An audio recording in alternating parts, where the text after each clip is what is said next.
Welcome to King County Connects, where we connect you with some of the important issues in the county. I'm Enrique, Cerna. What is King County's true north? We sit down today with King County Executive Constantine to talk about his vision for the county's future and what he sees as our true north going ahead here. Well, welcome. Good to have you here. Thanks for having me. So when you talk about true north and the direction and the future of the county, what are you saying? Well, you know, we spent a lot of time over the years talking about our vision and mission and rolling up all the things we do into a clear statement. And, you know, it occurs to me with 15,000 or so employees, we need something very clear, very simple that really crystallizes what we are doing every day here. And so it all came together in this statement. We're making King County a welcoming community where every person can thrive. We feel that really summarizes the purpose of our work throughout these departments in environmental protection and public health and in human services and public safety.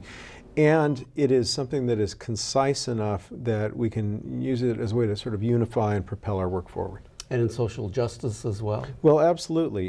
You know, our mission is really to make sure that people can have a productive life here, and that means wherever you started in life, whatever hurdles have been placed in your way, you have value, and we want to make sure that you can realize that value here through hard work, through earnest effort to participate in the community, but that we have a lot of the tools here within our duties as a county government to make that possible. So what are the big challenges you see for the county in trying to do and accomplish what you'd like to see done to reach that true north, and so people have that opportunity? Well, you know, part of what we started early on was seeking to use a social justice filter in our decision making. So when we're making a budget decision, we ask not only what will this build or what will this buy, but what are the disparate impacts on people based on where they stand in the community.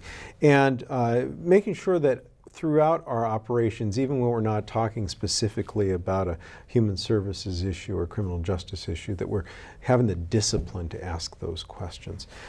So, you know, the big challenges facing us now are challenges that you see every day, like homelessness, the continuing effort to preserve and protect our natural environment and restore what's been lost, even in the face of continued growth.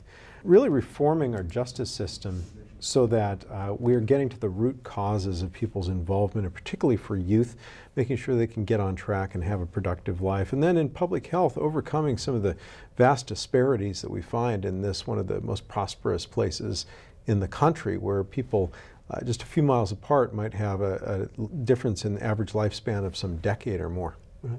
Let's talk about public health first, and that some changes that you've like to see here, particularly in dealing with efforts to help women that are having babies, and how the county can help them and the services provided. Well, King County Public Health provides services like maternity support and the WIC program, Women, Infants, and Children Nutrition Clinics. And one of the trends we've seen of late, both because of the advent of the Affordable Care Act and because of just the changes in ways people are living their lives, is that the patronage of some of our clinics is declining. It's declined by a little over a third in recent years. And it is a fact that people just don't keep those kind of banker's hours anymore. People live 24-hour lives. People are busier than ever. And so we are retooling the way we deliver those services, keep the clinics functioning, but also to have outreach, to have mobile units that can go to where people are and deliver those services, and even one-on-one. So for people with particular barriers to service, whether they have a challenge like a behavioral health challenge, or maybe something just as simple as language barrier, we can go meet with them one-on-one in their home or another community location and provide these services that help that baby get onto a healthy start in life. So how many mobile services are we looking at here? I think we're looking at 4 units, and then it'll allow us to continue to serve those for whom the sort of fixed hours, fixed location model still works best, but adjust to a changing world. And we, just like a business, we need to do that. We need to meet the constituent, the customer, where they are, and provide them the service they need at the time that works for them. So it's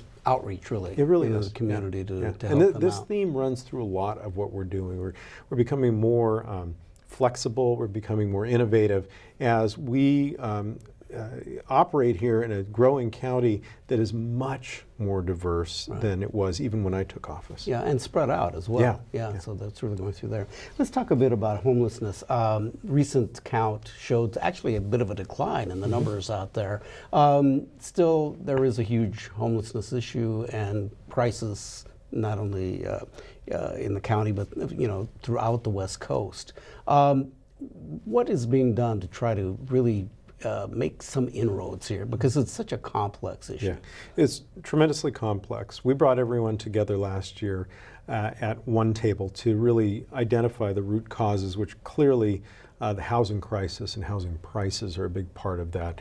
Also, behavioral health challenges, the need to access treatment, just job connectedness and the connection to job training, and then this less tangible but very important issue, which is when you come out of a system on which you're dependent, like the foster system, the justice system, mental health system, having someone with lived experience to walk that path with you to help you gain momentum and get back on your feet turns out to be really kind of indispensable. Even if the material resources are there, it's very difficult to navigate when you've been in that condition of dependency. So we're working on building all of those, and we're working not just within this county government, but with other governments. We in the city of Seattle are setting up a unified governance structure. We're going to put our combined staff and resources to make sure we're getting the most for each dollar, and we're of course welcoming our philanthropic and business and labor partners into that as well. King County itself has significantly ramped up just in the last year the availability of shelter, particularly shelter with attendant services. So we have just opened in the west wing of the old downtown jail 40 beds, 24 hours a day for men with really the greatest needs, the hardest to serve, those sort of stereotypically think of as being homeless on the streets of downtown. And that will provide them with security and the services to begin to rebuild their lives, and it's our hope that we can then move them on to long-term supported housing and begin to finally turn the corner on this really vexing challenge that we have. There was a documentary that Como Television produced. It's been quite controversial. Seattle is Dying. I don't know if you had a chance to watch that, but obviously a lot of reaction to it. Those that work with the homeless upset with some of the portrayals there. Others that, and I hear this a lot throughout the city and throughout the county, is that the just growing concern about, well, we're not doing enough to kind of crack down on the homeless issue. Yeah. How do you see this? Well, I think that the headline of that piece, that special, was melodramatic. And in fact, it did focus on a few really dramatic and desperate cases, and in that way kind of mischaracterize the vast majority of the people who are experiencing homelessness. But those folks are out there, the people who were shown in that film, and we need to make sure that we get help for them. We need to bring them in to provide them with services to get them out of harm's way and out of the way of harming others. And because we are building the capacity, we're going to have a much better opportunity to do that. I mentioned the west wing of the jail. We also opened 100 beds at Harborview Hall, a previously abandoned building at Harborview Medical Center, and 125 people in a day center with also overnight accommodations at 4th and Jefferson. And we put in laundry showers, even an occasional volunteer barber coming through there. In Soto, we're standing up former worker housing from oil fields down in Texas to accommodate nearly 50 people, 24 hours a day with services, again, seeking to get some stability and begin to get to those root challenges. And on Elliott Avenue, we're looking to stand up nearly 75 units of the same kind of modular housing. All of this is expanding the physical capacity we need to be able to do the thing everyone wants to do, which is engage the individual, offer them a secure place and the services to get some forward, not just warehouse them, but the services they need to begin to reclaim their lives. What do you say to those who say that, well, there's not enough accountability by government here, and that in dealing with the homelessness issue, and that there should be more of an effort to crack down, I guess, by law enforcement? Yeah. I mean, there is a law enforcement role, and it is absolutely critical that government, cities, the county keep people safe. And I mean people coming and going to work or home, and also those who are experiencing homelessness and sometimes behavioral health challenges. We stood up a program several years ago that we're continuing and intensifying. It's called Familiar Faces. And that was really engaging people who are coming through the justice system and the emergency medical system over and over. Finding a way to interrupt that cycle and get to the root causes and provide intensive services so that we could get people out of that constant cycle of danger and problems. And now we have a program called Vital. We have 60 people who've been booked into jail more than 4 times a year, or 4 or more times a year. And we're providing wraparound services, including supportive housing, to get them off the street, and then to sit them down and start dealing with these issues. So, because every person out there, the people may have deep challenges, or they may have very superficial challenges. They missed a paycheck and found themselves temporarily homeless. But people have deep challenges.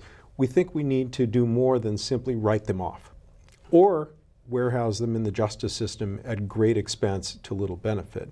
We need to figure out how to get them back to the point where they can be functioning members of the community. They may never, be able to fully take care of themselves, but to the extent that we can provide the right level of service and help them be able to reclaim some of their lives, we're doing, I think, what this community really wants done.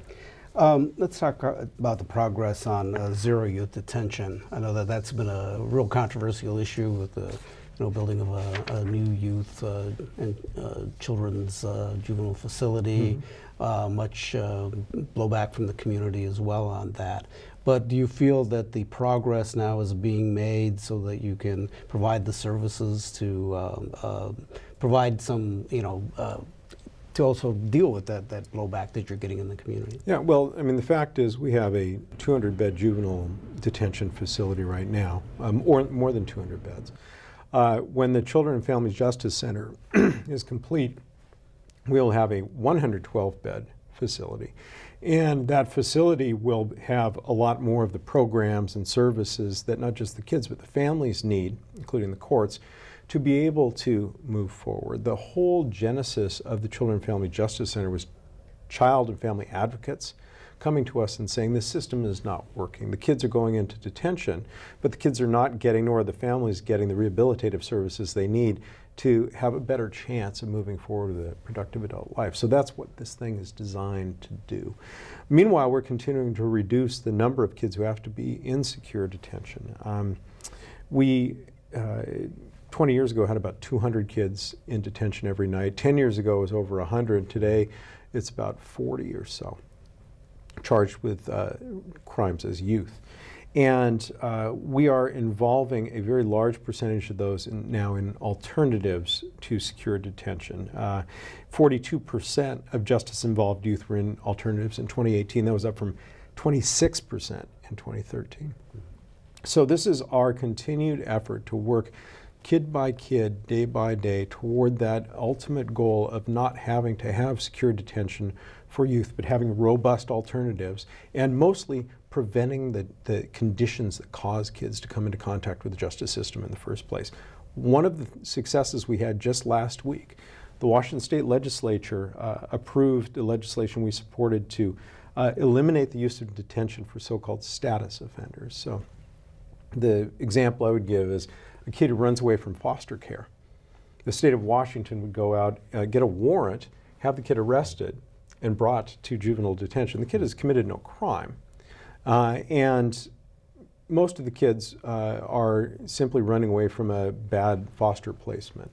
And sometimes they would even be picked up at a youth service facility where they had gone to be safe and brought to jail. Well, that's not okay. And so the legislature agreed with us that that practice must end, and that will reduce by several dozen the number of kids who come to youth detention. I know that the Seattle Times had come out with a story recently about the flights, the deportation flights that were coming out of King County. There were thousands, I think something like 34,000, something like that.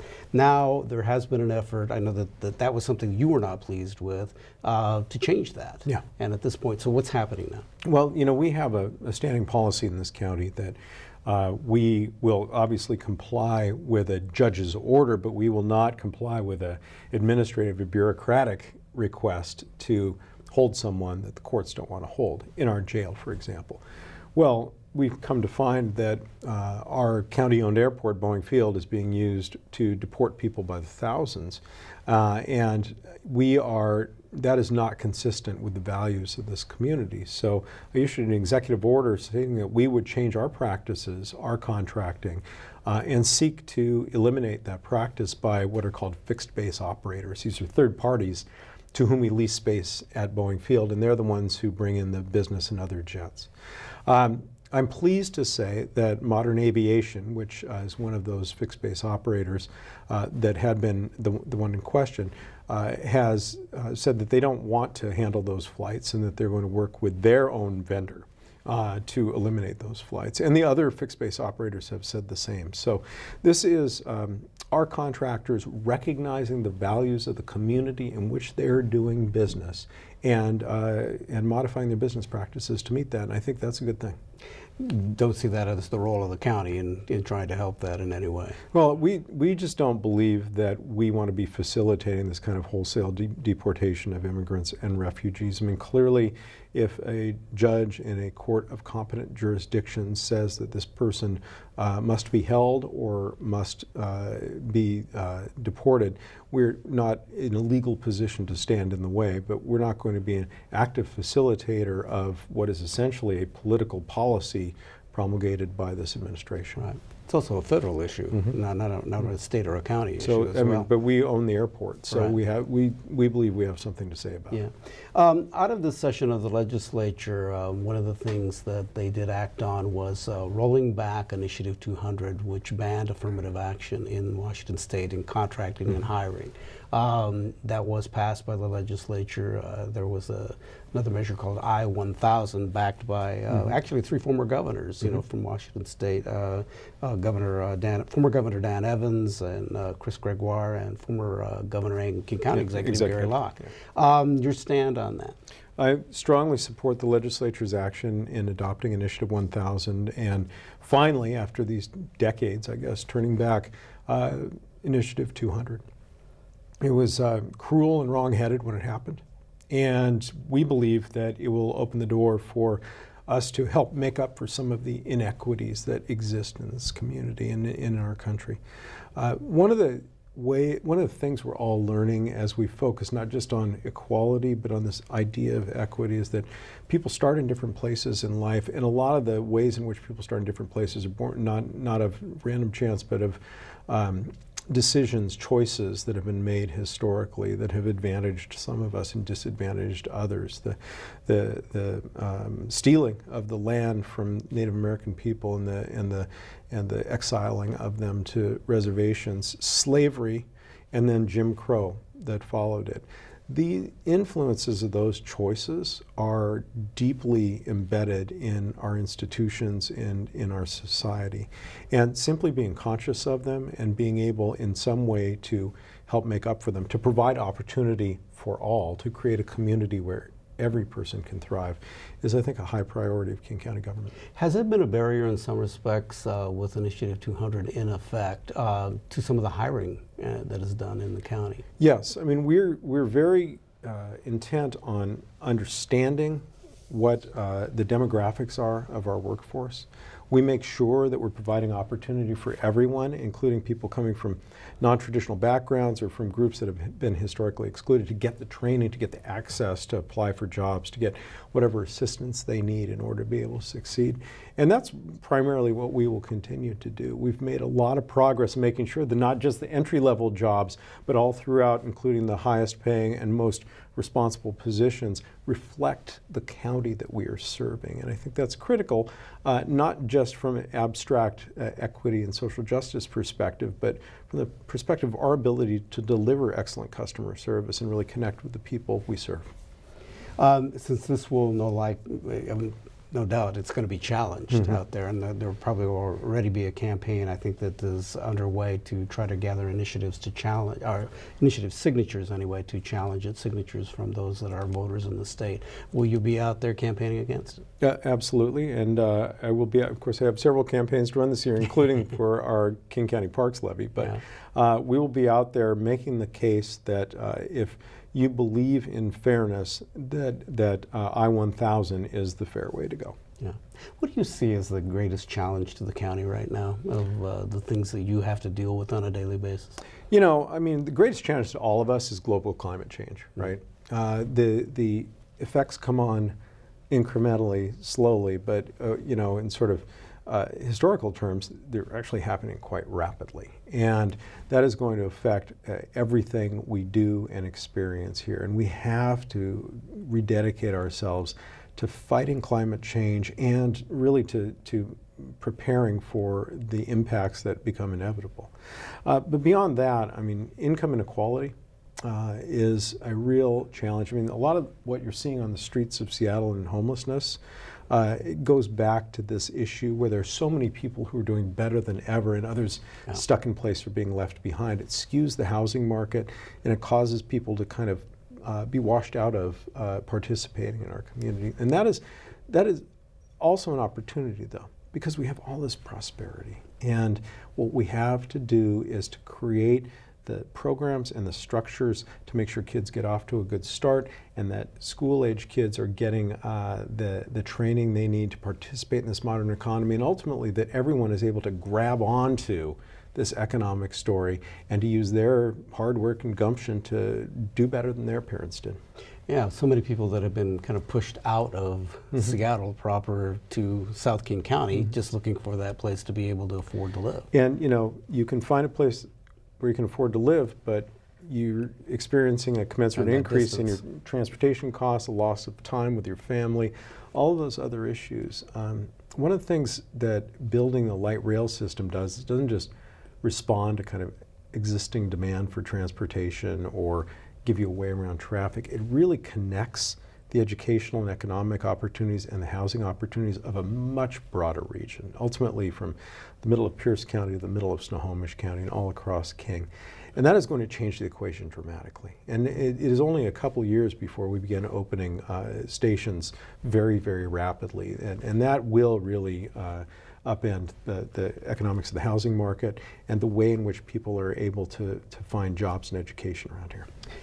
Speaking of transportation, during the time of that, it seemed like the month of February, we were in this massive winter wonderland here that was not a lot of fun. How did Metro Transit, do you think, perform during that time? I mean, Metro did remarkably well in the worst snowstorm that most of us have experienced around here. You know, as the father of a 4-year-old, obviously, it's hard to think of a snow day as being a bad thing. But the fact is that when I was able to go out and start dealing with folks who were trying to get to work or folks who were snowed in East King County, you know, it was a real challenge for a lot of us, and particularly for those who are trying to keep the roads open and keep the buses moving. And our drivers, our maintenance personnel, the people who are out chaining up buses in the sleet and snow, just did an outstanding job, and my hat is off to them. One of the things that we heard from passengers during that is that they wanted more real-time information on their phones. You know, we implemented an emergency plan that came into effect in about 2008, and it was the first time we'd used it, and it worked well. But it required the redeployment of buses to these routes that cities had guaranteed would be open. Well, we need now, with everybody having this computer in their hand, to be able to tell you exactly where that route is or direct you to the place where you can find out what the changes are. And so that technology is now coming along. It's being rolled out, and by the end of the year, all of that will be available on the popular app One Bus Away and other applications. Yeah, everybody counts on those things now with your smartphone It is and doing all of that. It is very important that we keep up, and this is apropos of our earlier conversation about maternity services, keep up with the way people are organizing and living their lives today. The world is changing faster than ever, and government has to constantly keep up. Right. One other thing regarding the kind of a heroic effort by a Metro driver that was shot in an incident that happened here where someone had been drinking and they kind of lost control. It was very tragic to what happened there, but he stepped up and really saved the people on his bus.